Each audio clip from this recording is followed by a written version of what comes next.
stories only God could write, true testimonies of faith, miracles, revelations, life-changing encounters, the missionary, and the power of God in action.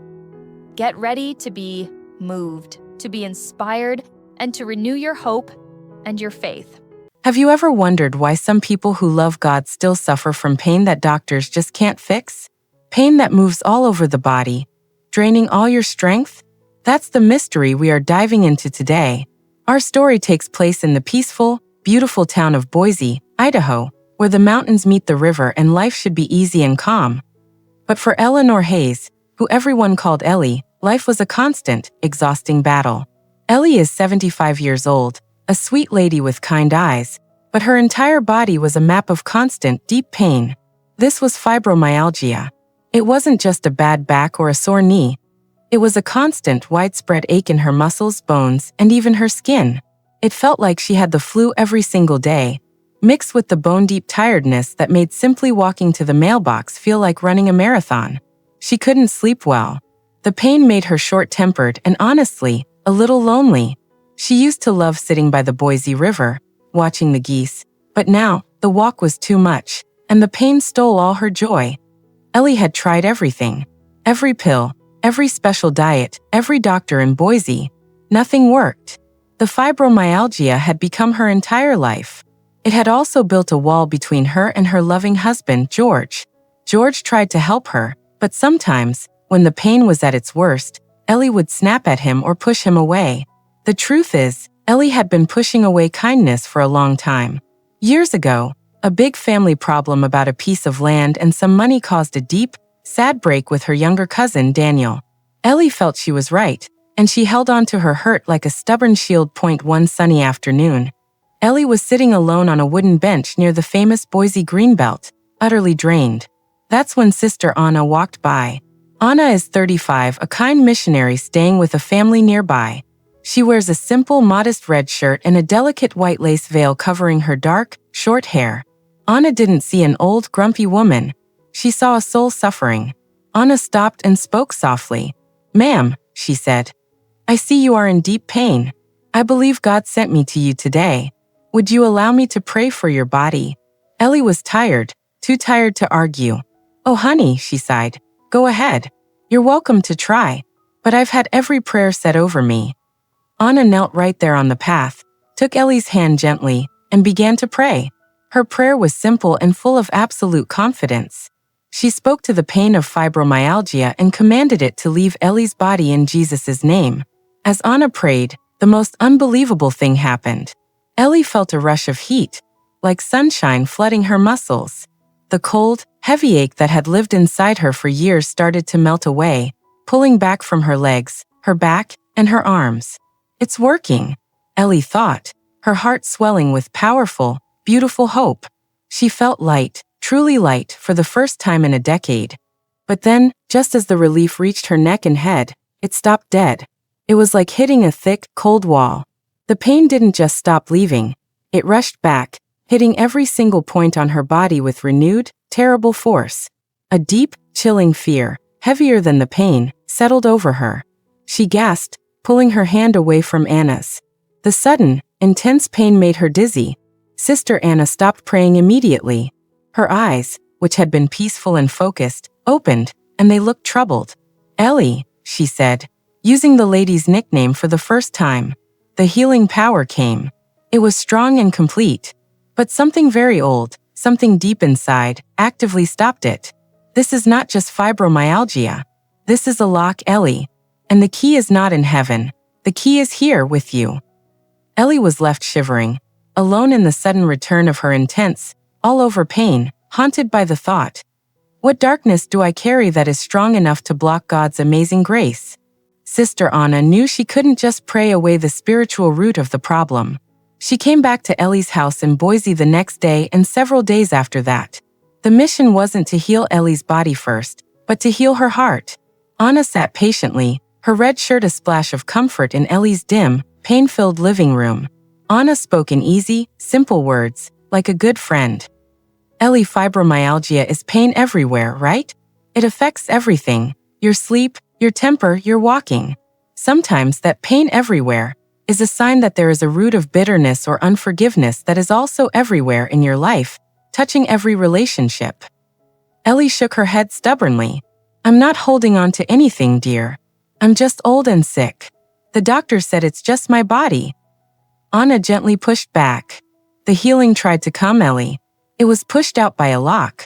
Think about the one thing you have refused to fix. The one broken piece of your life that makes you feel strong because you refused to be the first to say sorry. Anna pointed to the window overlooking the beautiful Boise riverbank.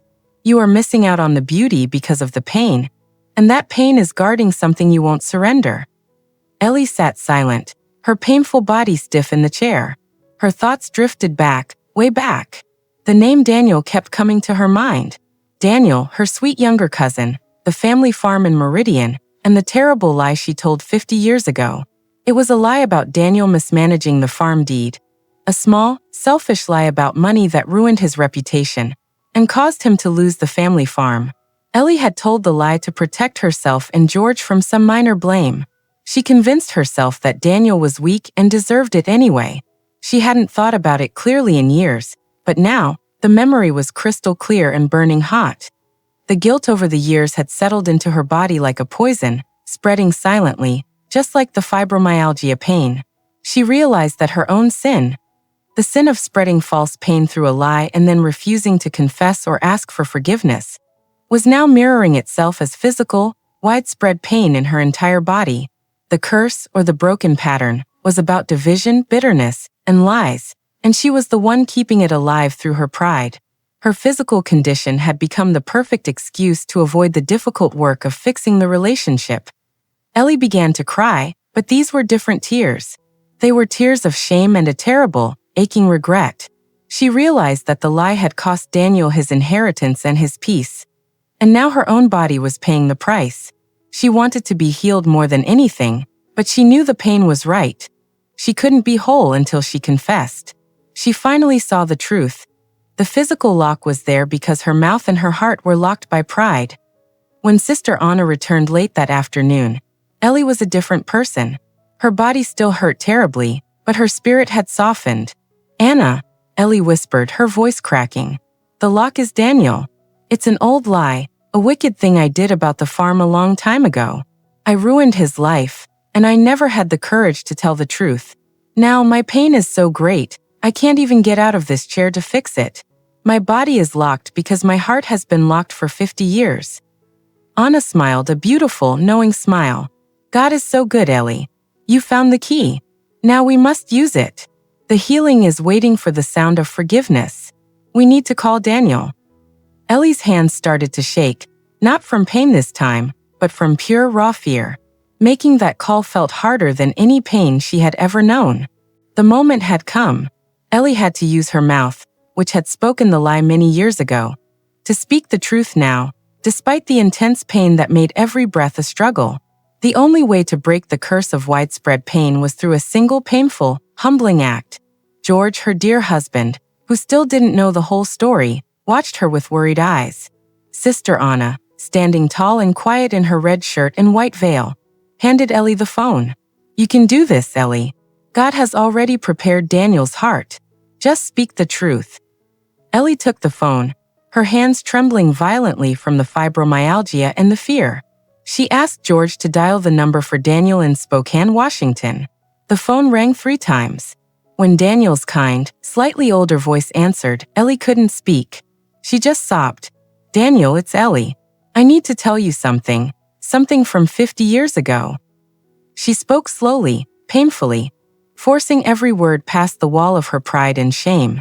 She confessed the lie about the farm deed, the money, and how she had let him take the blame. It was all me, Daniel. I am so sorry.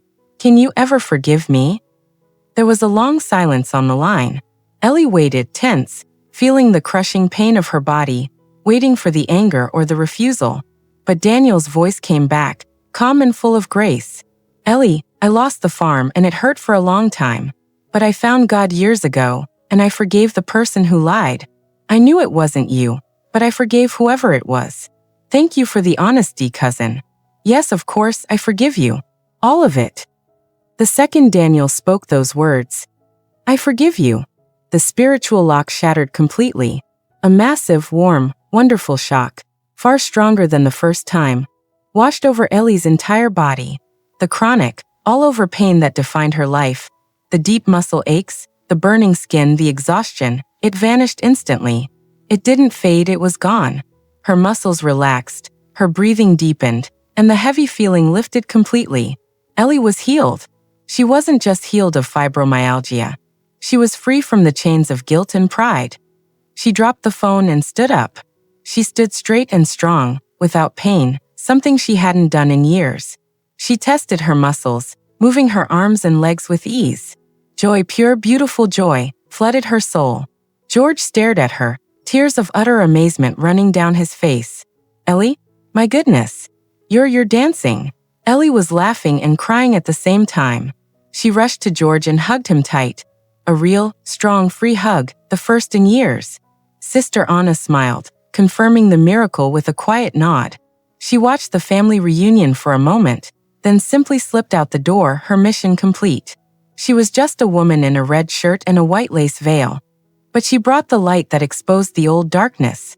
Ellie, now free, ran to the window. She could walk to the river now. She was free to live again. What old bitterness or secret lie is still holding you hostage? What miracle is God ready to give you, if you would only surrender your pride and ask for forgiveness? Remember, the healing power is always there, but sometimes, the key is in your humility, that if this incredible story of healing and freedom from fibromyalgia touched your heart, please make sure you subscribe to the channel and click that notification bell so you don't miss the next powerful story of God's amazing grace.